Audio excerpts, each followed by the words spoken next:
It's my last big component to go in here. Okay, but how are you getting those pegs into the holes? Because that radiator looks like it's just wide enough to barely fit in there. Uh-huh, it is.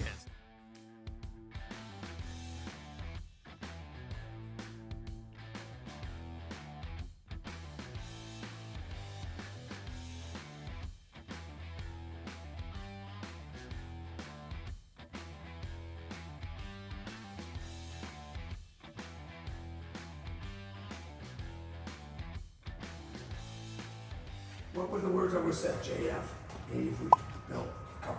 Yeah, you did. Okay, I'm not. Basically, Avery spent 6 months building this beautiful car, and they wrecked it in less than a minute. I think it made boost, blew all its guts out, tore the transmission out of it at the same time. So we've got a big task trying to rebuild that car. It's super cool though, because it is LS powered, Corvette front suspension, Corvette rear suspension. By all rights and purposes, an aluminum V8 350 horsepower Manta should be awesome.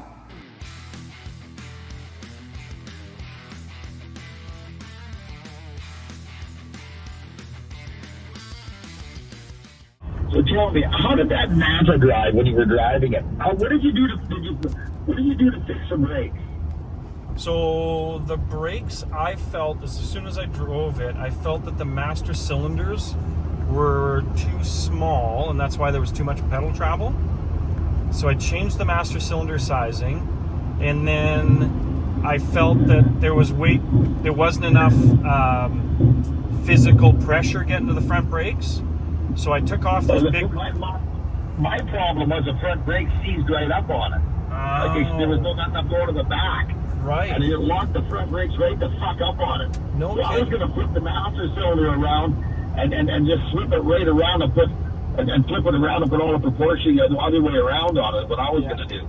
So what I did is I just put the stock C4 front brakes on it, and it seems to have really repaired it. It seems to have a good brake pedal now. That car's going to Quebec, hey? The guy at the car show, he's all happy about it. How did it drive and how did it handle? I didn't push it. I was just happy to get it running well and not overheating and all the I just drove it around the block kind of thing. I suspect that thing would be really, really crazy good just because of all the stuff that's in it, right? And you put all the best stuff in it. I'm really curious. It's just something that I just really, really wonder if it's as good as I thought it was going to be, or if it was a piece of shit. Well, maybe when he comes to pick it up, you and I can get together and meet at the racetrack, and we could take it around Area 27, just even half speed, and just see what it does. The fucking thing scares me. Yeah, well, it shouldn't anymore. It's only got 250 horse, which I think is a good balance in that size of car. And I know that the engineering and that geometry and that suspension should be wicked. Should be just on point. I put lots and lots of camber, I think, on the front end of it, about 7%, I think. Yeah, and we took a little bit of that out because we like to have a tire sit flat for braking. Yes. And then the rear, I lowered the rear a little bit to put a little more weight in the rear and balance the actual proportion of the front and back weight on it. And I think we've got it good there. See, it was something I was fucking with that I know nothing about. Yeah. I just kind of went and read a little bit. Again, I used 90 phone calls to you, but again, it really interests me how the fucking thing handles. Yeah, well, we won't let it leave BC till we've actually done that. Yeah, because it had too much brake on the front end of it. There was too much brake on it, I think, on the front. Yeah, for sure. For sure. You know, the guy with the gumboots and the sledgehammer that's his promo for his body shop? Yeah. That Avery? Yeah. That's okay. That's the guy. Yeah. At least I got Blair fronting for me. Now that we got Avery's Manta home, we've been disassembling the car to try to figure out what happened and what's left that's any good. We got the oil pan off the motor. You can see here that connecting rod is no longer connected to the thingy that makes the thing go up and down and makes power. It also bent this one very visibly, which is fun to see. And this one. And this one I think survived, but this one's bent. So I think we have a total of like 4 bent connecting rods, 1 broken one, cracked the block, Hole in the oil pan. hole in the oil pan. Basically, Avery spent 6 months building this beautiful car, and they wrecked it in less than a minute. I think it made boost, blew all its guts out, tore the transmission out of it at the same time. So we've got a big task trying to rebuild that car. It's super cool though, because it is LS powered, Corvette front suspension, Corvette rear suspension. By all rights and purposes, an aluminum V8 350 horsepower Manta should be awesome. So we're looking forward to getting that buttoned up. We're probably just gonna have to buy another motor and just call it quits on this one because it's not even worth trying. But we'll get it buttoned up. Maybe take you guys for a ride. Good morning. So today is the day we are going to be telling you all about this little car that's behind us, and you're gonna have to just follow along and see. A McLaren replica. Like, how often do you see a 1970s McLaren on the road? Never, never, never. No. It's impossible because they were all race cars. Very few of them like ever got put on the street, and they are well, right now they're $10 to $15 million cars. So you're never gonna see one. So this really cool company built these little things called a Manta. Coyote. So it's got the super cool doors that open, it's got the back that opens, but in the whole world of Manta kit cars, there's never ever been one with a V8 and never been one with full aluminum suspension, 4-wheel disc brakes. My buddy Avery from Rust Valley actually built it. Now that we got it running again because we own it, Avery's super excited about coming and seeing how well it works. We have got it working really well, and we're going to show you some of that. We're going to show you some of the build, and we're going to give you a little history on McLarens. Let's go!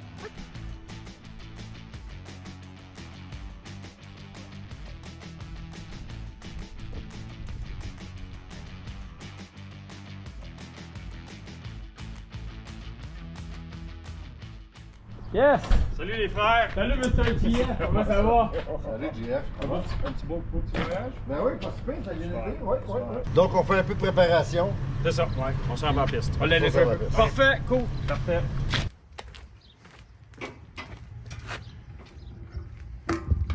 All right. We're gonna add a little caffeine. A little go-go juice for the racetrack day. Come watch it pour in.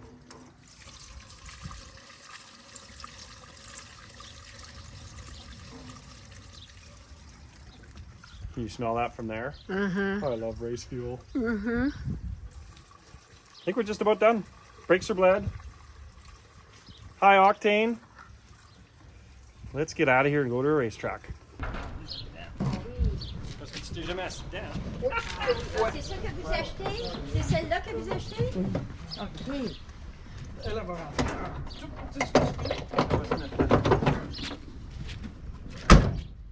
OK, ça va être la fin de la rentrée.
I would like to borrow 2 open-faced helmets because we're doing a little bit of filming today. Okay, for sure.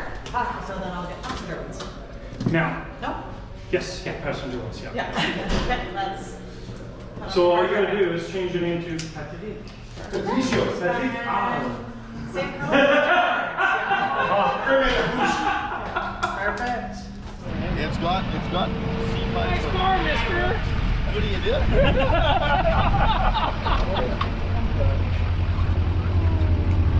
How are you? It's good to see you. Well, hopefully we're going to really impress you. Tell you what, My goal today is just to show you how great a car you already built. Well, that's nice. I can't wait. Yeah. I tell you what, I look at this, I know, same as me. I look at it, and Bit of a tear for selling it. it's kind of a 6 of one, half a dozen of the other. There's part of me, I'm happy that I don't own it. I look at this car and there's part of me that's happy that I sold it, and the other part of me that's very unhappy that I have sold it. It is something that is very interesting, but I'll tell you the other interesting thing. Well, it's likely one of the nicest, most interesting cars that ever got built on Rust Valley Restores, to be truthful. I look at it and I The go, engineering behind all aluminum suspension, big brakes, V8 in a 2,000-pound car, like nothing got engineered to this level in all the 5 years that we did television together. no, it's very interesting. It's something that I had a big old bunch of parts and they just all come together. I look at the car and I look at every piece on there and I look at all the problems I overcome, but I look at it and I don't believe that it's actually the car that I did. Yeah. Because it's been a while and I go, they don't think it looks nice. I actually did that because I don't usually do that nice of things. Well, for me, it's just about celebrating what you did. You know that I had to go through and rebuild the motor, Yeah. transmission, and go through all the unfortunate breakdowns you guys had. Well, once we got that going and the car started to work, it was time to do something exciting with it and prove the point that this thing's awesome. You want to know something? This car supposedly is a 100% knockoff of a McLaren, and supposedly the same molds were used to make a McLaren were used to make this. And Bruce McLaren drove one of these cars every day for his personal drive. A Manta? Yes, he drove. No way. He drove this same car every day for his daily driver, and he had a big block Chevy in it, I do believe. Yeah. It's what he had in it. But it was his daily McLaren. It was his daily driver. Yeah. So again, I talked to the people a little bit that built this stuff, and everybody's got a story, but supposedly it's the same molds built this car as what built the actual McLaren. Well, it looks visually the same. It looks proportionately the same. It looks visually the same. I don't know what to tell you there. It's hard because where do you find a $10 million McLaren to park beside it? Right? I don't know. I don't know either. I'd like to know what he used for a rear differential in it though, because that had a hard time deciding what motor to put in there. And the front cartridge out of that Impala SS, not an Impala, what is Impala? Yeah, it's Impala, isn't it? Yeah, we called it. I think it was an Is it Impala. Impala? I don't even know what it is, and I built the son of a bitch. But yeah, it fit in there it fit in there perfect almost. And the weight distribution where it sits and everything was quite nice. Oh, it's something. It is. I'm very excited to take you for a I'm ride. very excited to go for a ride. And I will be honest with you, this car scares me. Not just you. It really does truly scare me. Yeah. And there's another reason why I sold it too. Probably more so than anything else. I was very worried about my kid killing himself in it. Yeah, there's a lot of car here to handle for sure. And I was very worried about that because you know my child as much as I do. Yeah. And his driving habits are fairly interesting. I rode with him yesterday. He averaged about 110 kilometers an hour through the city of Kamloops inside picking up parts. It was very interesting. I think he likes to aggravate my life a little bit. But that's another reason why. But I look at it and I go, God, I'd sure like to own one of those cars. No kidding. Me too. So for the 2 years I've had it, I was like, oh, I love that car, I love that car, I love that car. It became a pain in my ass to get it to this point. And now when I close the hood, I'm like, damn it, I don't think I want to sell that car. It's the same thing when I look at it. Good thing you didn't paint it orange though, because it would have never left my fleet at all. Yeah, it's... I don't know. It just... I think you did a great job, my friend. I really do. I knew nothing about it. I put a bunch of parts together. I used all Corvette C4, C5 stuff in it, and it was good enough for a vet. It should be good enough for this. And this car, there's the bases. It has a double tube chassis frame. I saw that. Like it goes, there's a tube up top, there's one on the bottom, and one on the top that go through here. This frame was built for a V8. Most of these were built for being on Volkswagen chassis with a shitty floor pan. This vehicle actually has a really good structure to it. And it was fairly interesting. I look at the steering column in this vehicle. That steering column is out of a 57 Chevy is what it fits in, eh? Oh. Is what it comes out of. The pedal mechanism in there, underneath full there, race Willwood stuff. it's good stuff I put in there. Yeah. I tried sizing the master cylinder to the bore size of the brakes on there for whatever it was, putting it on. The other really difficult thing was getting the steering in there to get the rack to line up to whatever it may be. Saw that. To get the H joint, I got a D and an H and some stuff in there, and it probably took me a week to get that steering to get in there. I had to keep cutting and lifting it, cutting it and lifting it to get the joints to take it around so they were free enough, so there wasn't a hard spot in the steering. Right, especially that it's manual steering. You don't have the power assist. It has to be free to work well. So in order to return back into it. Yeah. And the other thing, like we talked about, was having everything bend at the right radius for the control arms to the whatever track rod, tire rod, and tire rods, whatever. So everything hinges at the same spot. We had that discussion. So that's bump steer stuff. So it gets away from bump steer. Yeah. So again, it was. I just look at it and go. Huh. Well, you know what's next? Your favorite thing. Let's do lunch before we go for a ride. Do you need some more ballast at the other side or what? You're gonna go for a ride. Okay. Do you want to change your shirt first?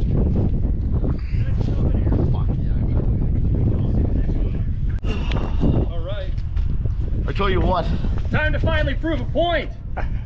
Getting into this car is fairly interesting.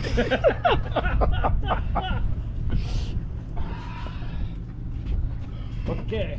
Fuck, did I miss that? You did it. I think I did. C'est-tu le rouge sur le... I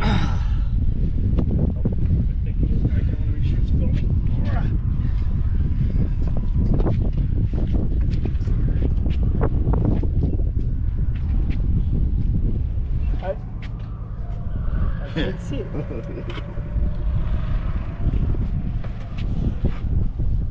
I can see it. There's nothing. Yeah, I can see you, but... Fucking do factor right here. Yeah, tu as une affaire rouge à quelque part.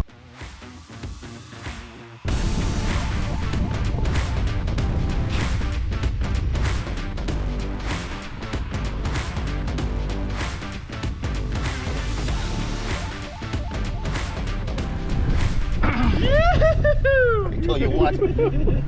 Was that something or what? I tell you what. It definitely was something. Good job. Well built. Thanks. Même affaire qu'on avait sur le highway. Oui. Mais le handling, vraiment impressionnant. Oui. Ça va bien. Les freins, super. Ah ouais, ça va être bien. Ouais. Ça veut dire qu'il est fait pour avoir plus de force de moteur. Oui, mais, Un coup, mais c'est je pense un petit peu de tuning, ça va être très bon parce qu'il va sortir des coins encore plus vite. OK. Et, on va être à plomb. Oh, ouais, certain. Tu t'en vas avec quoi, là? Ah, faut que je teste un des chars dans les... OK. T'es commanditaire de tous ces choses-là? Ça, c'est tous mes clients. Oh, ouais. OK. J'ai vu tes cresses là-dessus. Ouais, c'est ça. Ouais. Just the mic, fuck off. 5. Oui. Oh!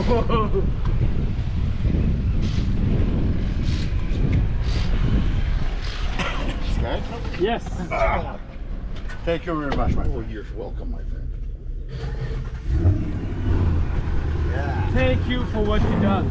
Thank you for. Yeah. You'll enjoy it. It's a good car. Oh yeah. You put a turbo on there.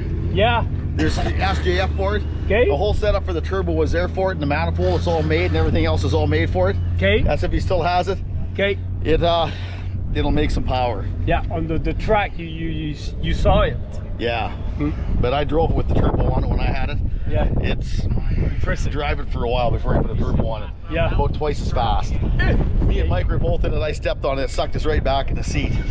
Yeah, just like this. Wow. Yeah. Okay. You don't need to wear a seatbelt. There's not enough room in there. You're not going anywhere. It's your first ride, huh? It's first ride? No, I've driven this before. Okay. Yeah. I got probably an hour in here driving. Okay. Yeah. Okay. But not on the track. It handles very, very well. Yeah, that's what he said. Like very, very well. Yeah. As time goes by, you tweak a few things out, get used to it, change a few things, see what it's likes, and you'll have a fun car. Yeah. I guarantee you, there's very few of them around. A good investment. Hopefully, yes. I do believe that I probably, if I had to pay for everything, there's probably about 60,000 I spent on this car. 60,000. Wow. 60,000, yeah. Okay. Yeah, for everything that was on here, from the cartridges to the brakes, our sponsorship. That paddle shifter right there is fairly unique for the transmission. The paddle shifters right there is fairly unique. Okay.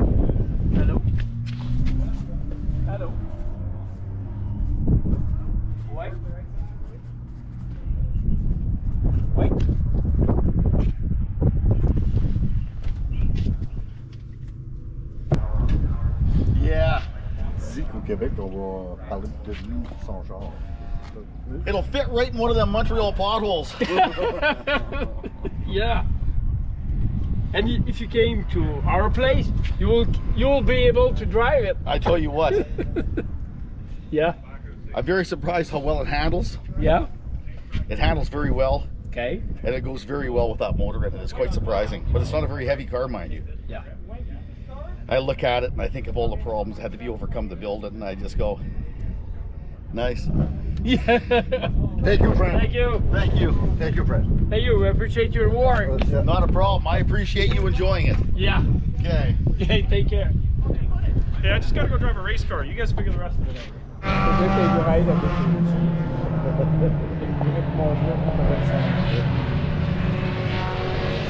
Bon, puis regarde passer, ça va.